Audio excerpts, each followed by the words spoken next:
What's up everybody, and welcome to the channel. In today's video, we're going to be doing the first handling upgrade to my Civic Type-R.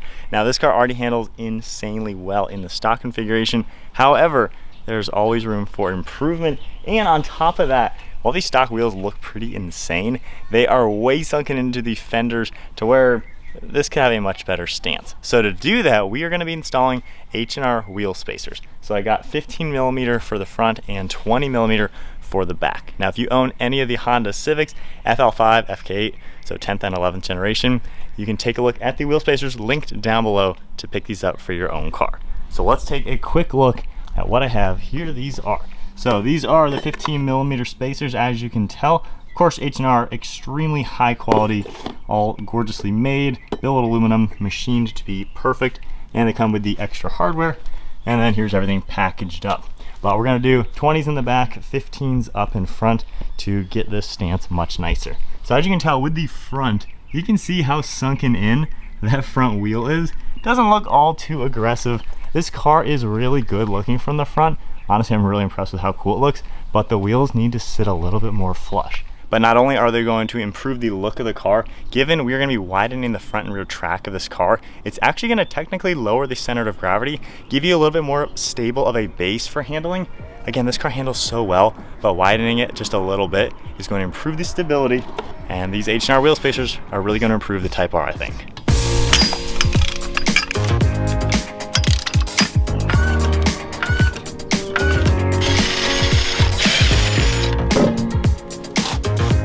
Alright, so to now install the wheel spacers on the Type-R, let's first talk about wheel spacers. They sometimes get a bad rap, particularly from people who are buying cheap ones off eBay that are not hub-centric and then installing it on a car with 200,000 miles, and then they wonder why their wheel bearings go out. So honestly, high-quality wheel spacers like these H&R ones, race cars use them. They literally use these on different race cars for their different wheel and tire setups.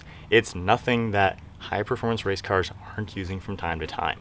So here's the thing, H&R, we've been using them on all of our cars for several years. They are amazing in quality. This is machined billet aluminum, very, very high strength, very high quality, and the precision is perfect. Now, as you're gonna notice in the center, do you see that lip there? This is the hub-centric ring, I guess you would call it. So basically, these wheel spacers that H&R carries, everything that we sell on our website, is a hub-centric design. That is very important for stability, no vibration, and just high quality, basically. So here's the goal with this. On the inside, you can see that recessed portion. That fits perfectly to the car's OEM lip. So as you can see, when I line that wheel spacer up, the lip that was recessed on the H&R spacer fits perfectly with this lip that is in the hub of the car. That way this is going to securely attach with no wiggle room whatsoever. It'll be just as snug and safe as your wheel is installed. And then on the flip side, since we had the lip, that is going to sit perfectly into the wheel to where, once again, everything is solid. So this hub-centric lip is very, very important.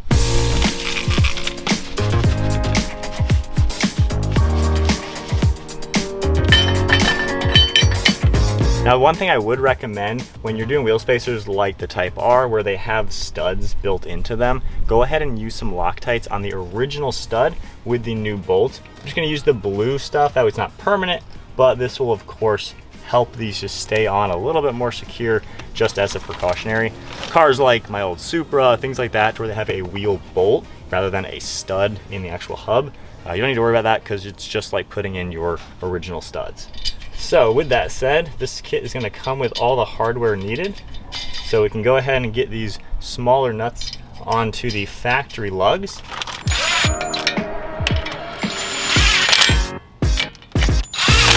So I'm going to go ahead and do 80 pounds all around.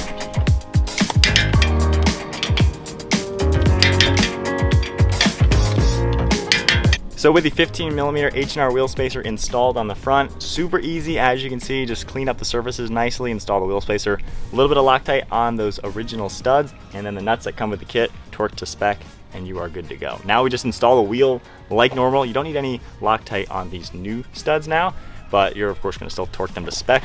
But this is super straightforward, and we're gonna have a much better stance on the Type-R.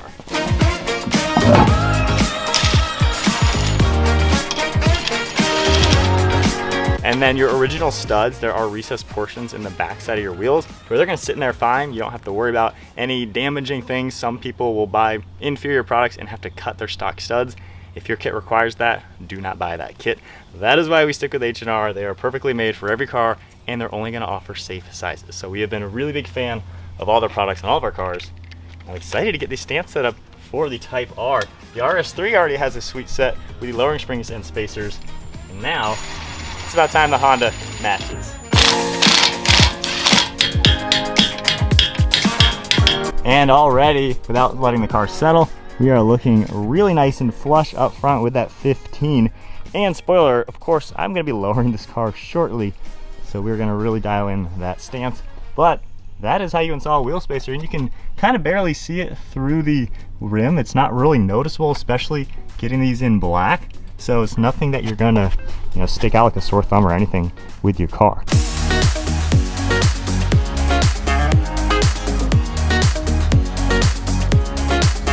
And just like that, we are all done. Check out the 20mm wheel spacer in the back. Look how nice and flush that sits with stock wheels, tires, and suspension. And taking a look up front, as expected, look at how nice and flush that is. If we move over to the stock side still, look at how sunken in that is. That is a crazy difference versus the wheel spacer side, way on the inside.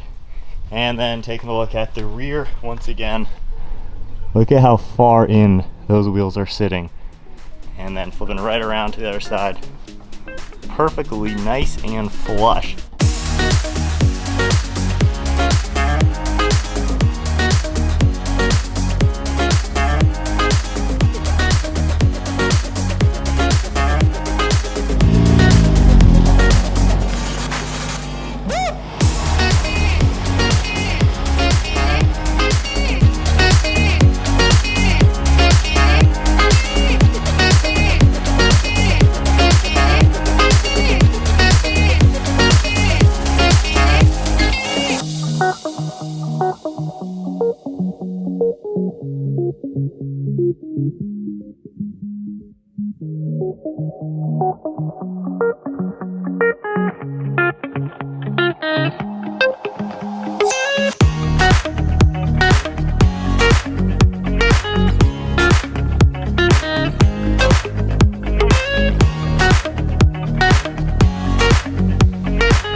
And with some nice B-rolls out of the way, you can tell just how much better the Type-R is looking. It looks really clean. It kind of looks the way you would expect a car like this to look from the factory. Obviously, cars have whatever regulations they got to do with ride height, wheel gap. The wheels have to be a certain, size inside the fenders.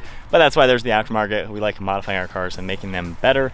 And that looked really good. The car just kind of has that wide body appearance from the factory, and those wheels look nice and flush with the bodywork.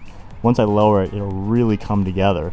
But this thing is coming together already. It's a cool looking hot hatch, and I am loving the new wheel spacers that are on this car. So taking off in the Type-R. So remember how I talked about the high quality levels you're gonna find with H&R wheel spacers? The fact that they have the hub centric portion is very critical. That makes it to where you're not gonna feel any vibrations. So we're going 50 miles an hour. The car literally feels just like stock. There's nothing that is going to change as far as ride quality because you have that precision built. That's why we really like putting, of course, high quality things on our cars. So I'm in the R mode right now, which is the tightest handling. Got the tight steering, tight suspension, all that good stuff. This car already handled like it's on rails, so it'll be interesting to notice a difference.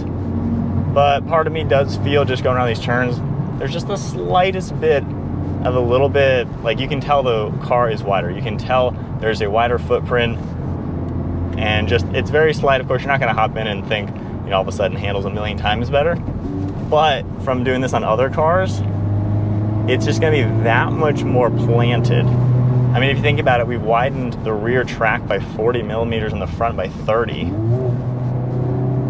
And that is going to help.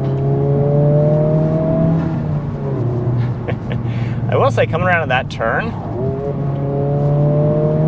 there might have been just slightly less torque steer. This car does a really good job fighting torque steer to where you don't really have any.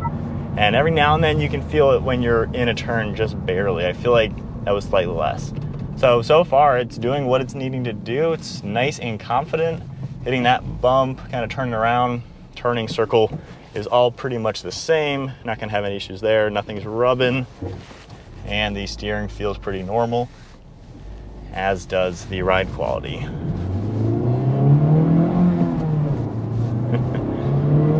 Even in the comfort mode now, feels nice and smooth, nothing weird.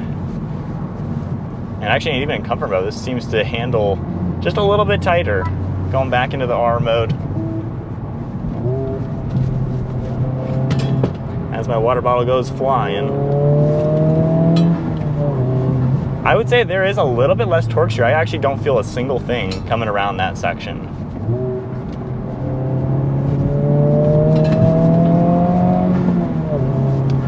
Yeah, these are doing what they need to do. The car is just that much more stable. This thing's already a freaking go-kart. Man, this car is so much fun. Sorry for the noise. Water bottle is going crazy in the floorboards. But that is what this car makes you want to do. You just want to rip it every time you drive it. But there you guys go, installing wheel spacers for the FL5 Honda Civic Type-R. These are an awesome upgrade for your car. They're gonna make it look way better than stock. Of course, once you dial in your suspension, lower it a little bit, which will further increase not only the style, but the handling as well. These wheel spacers are a very welcomed addition to the Civic Type-R. And don't forget, check out the link down below if you're looking for Type-R or any of these Civics, the Integras, wheel spacers, as well as all the other cars we offer. But as always, I am excited for adding another H&R product on the cars. We've used these on almost every single car we've ever owned, and I would highly recommend them. If you guys enjoyed the video, give it a thumbs up, hit that subscribe button, stay tuned for plenty more content, and I'll see you all in the next video.